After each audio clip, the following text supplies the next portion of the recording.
안녕하세요, 어쌤입니다. 네, 요즘에 굉장히 핫한 분이죠. 네, 이상님을 오늘 이 커피숍에 좀 모셨습니다. 네. 이상님 반갑습니다. 반갑습니다. 안녕하세요. 이삭입니다. 네, 이상님 요즘에 그 근황을 좀 말씀해 주겠어요? 요즘 어떻게 지내셨습니까? 요새 뭐 부동산 경기가 네. 조금 풀린다 그래서 네. 이제 요 아파트 보러 오는 사람들이 조금 있어요. 네. 그래서 뭐 계약 하나 쓰고 네. 또 저녁에 또 계약서 하나 쓰고 아이고, 그러고 네. 지내고 있습니다. 네, 그리고 요즘에 그 상가 강의도 네. 좀 점점 많아지시는 것 같은데 맞습니다. 네. 이렇게 굉장히 바쁘고 귀하신 분을 겨우 이 자리에 모셨습니다. 요즘에 굉장히 감사합니다. 핫한 분이십니다. 아니, 마침 여기가 지금 또 상가이기도 하잖아요. 네, 그렇죠. 지금 이곳은 그 용인시에 있는 기흥구의 카페입니다. 그 불과 몇 달 전에 네. 지금 이 상가가 경매로 나온 적이 있었습니다. 아. 지금은 다 매각이 되고 네. 종결된 그런 사건인데 그 옛날에 제가 그 정보지를 보다가 이거 월세가 갑자기 좀 기억이 났어요. 네네. 여기가 지금 월세가 얼마 정도 받는지 아십니까? 일단 참고로 면적이 네. 80평이 좀 넘습니다. 80평 정도. 10평에 이 정도면은 못해도 400은 받지 않을까요? 그렇죠. 평당 우리가 한 4, 5만 원 정도가 네. 대략적인 이 일대 시세니까. 네네. 근데 제 기억으로 그 당시에 정보지에 120만 원이라고 써 있었습니다. 120만 원이요? 네, 그러니까 평당 한 14,000원 정도 되는 꼴인데요. 굉장히 그렇게 특별하게 형성된 그런 상가들이 가끔 볼 수 있습니다. 이런 상가처럼 네. 월세가 현저히 낮거나 네. 아니면 굉장히 높은 네네. 특별한 사례를 본 적은 당연히 있으시죠?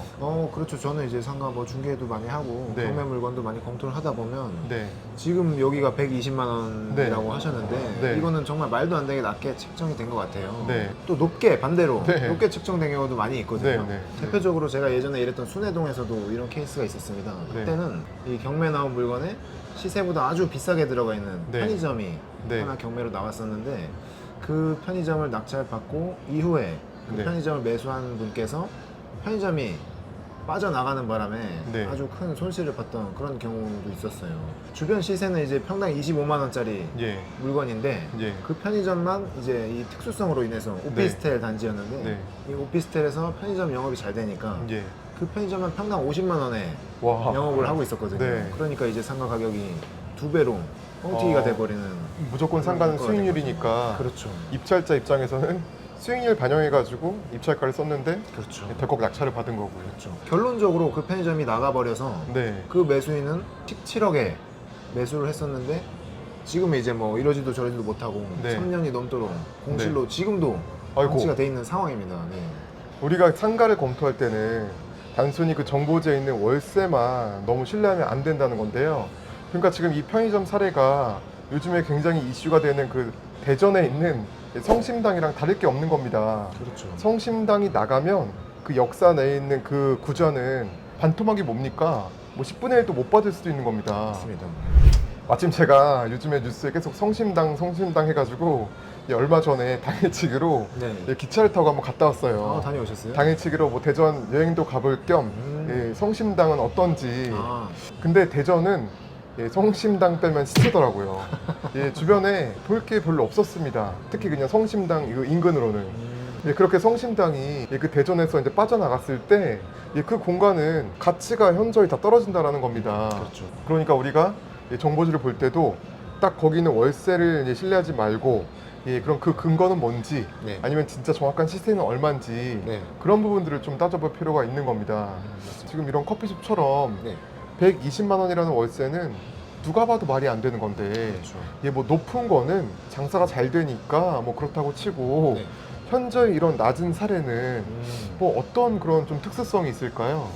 뭐 여러 가지 이유가 있을 수 있겠지만 제가 지금 생각나는 건 두 가지인데요. 네. 첫 번째는 가족끼리 네. 이제 임대차를 주는 거예요. 네. 예를 들면 대표적으로 남편 명의의 네. 상가를 구입을 해서 네. 거기서 이제 사업자를 네. 와이프 명의로 내서 월세를 조금 내는 걸로 해서 네. 사업자를 내셨을 수도 있고 아니면 두 번째는 이제 허위 임차인이라고 해서 예. 여기를 임대차가 굉장히 저렴한 것처럼 네. 정보지를 꾸며놓고 나중에 이제 다시 지인 명의로 물건을 회수를 해온다든지 이런 의도가 깔려 있을 수도 있습니다. 그러니까 첫 번째 사례는 계약을 하지 않으면 오히려 뭐 세무서나 이런 조사가 있을 수 있으니까 그렇죠. 약간은 조금 구색을 맞춘 거죠. 맞습니다. 남편이 소유자, 아내가 임차인, 사업자를 가지고 있는 대표자. 근데 저도 이제 경매학원의 대표자로서 예, 임차인, 미금역에 있는 상가 소유자는 원장님인데 네. 예, 그 사례가 참 부럽네요. 예, 저는 좀 따박따박 좀 잘 내고 있거든요. 두 번째 사례는 의도치 않게 그 목적물이 경매가 나오니까 임대차 계약서를 완전 허위로 다시 작성을 하는 거죠. 그렇죠. 예, 그러면은 누가 봐도 정보지를 봤을 때 수익률이 낮아 보이는 효과가 있으니까 유찰 됐을 때 예, 이제 또 내부적으로 다시 또 매입을 한다. 맞습니다. 그러면 우리가 결국에는 좀 더 정확하게 그런 월세들을 파악하기 위해서 네. 어느 정도 그 예, 검토 요령이 있을 것 같은데요. 그렇죠. 좀 맞습니다. 혹시나 그 검토하는 그 노하우 같은 거를 조금만 아. 알려줄 수 있으십니까? 맞습니다. 그래서 이제 말씀하신 것처럼 이 상가를 검토할 때는 이 정보지에 나와 있는 네. 임대료는 절대 믿으시면 안 되고 그냥 네. 참고만 해주시면 되고 실제로 여기서 받을 수 있는 적정 임대료가 얼마인지 파악을 하는 게 중요한데 네.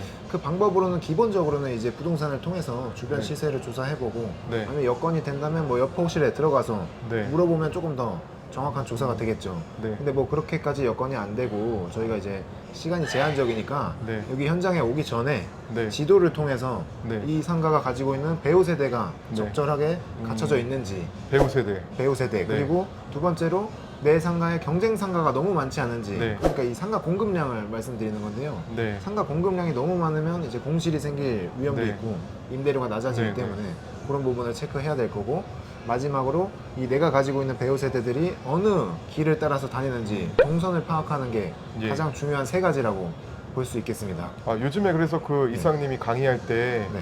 가장 중요한 키워드가 네. 뭐죠? 배동상, 네, 배동상. 배동상입니다. 배용동 친구, 예, 배동상.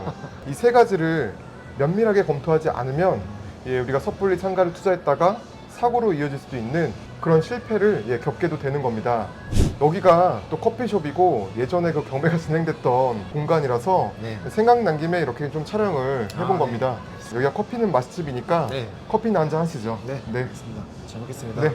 아, 잠깐만. 근데 아까 네. 대전이 노잼 도시라고 하셨잖아요. 아, 네. 대전 사람들한테 사과하시죠. 아, 그 제가 노잼이라고 한 건 아니긴 하지만 예, 일단 예, 죄송합니다.